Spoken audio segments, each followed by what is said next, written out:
তো দেখো এই মাংস এনেছে, আমি এখন নুন হলুদ দিয়ে মেখে রেখে দেবো, আর সকালে রান্না করবো। আমার হাজব্যান্ড কালকে চলে যাবে, ও মাংস নিয়ে যাবে আর রুটি নিয়ে যাবে, তার জন্য এই মাংসটা এখন অত সকালে তো মাংস পাওয়া যায় না, তাই রেখেছে। তো বন্ধুরা মাংস তো ভেজে রেখে দিয়েছিলাম।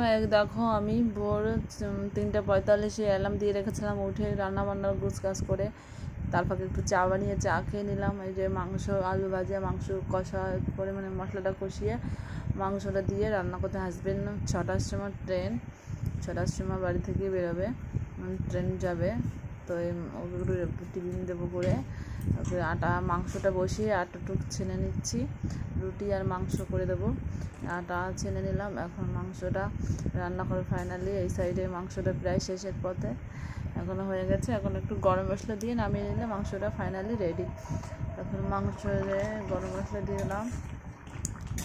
অত দূরের পট জার্নি ট্রেনে খাবার ও আবার বেশি খায় না, না দিলে ওই চা বিস্কুটই খায়, ট্রেনের খাবার খায় না। আমি ওকে দিয়ে দিলাম মাংস, এই যে মাংসের গরম মশলা দিয়ে নামিয়ে দিলাম গুছিয়ে। মাংস বক্সে ঢুকিয়ে নিয়েছি, রুটিও করা হয়ে গেছে।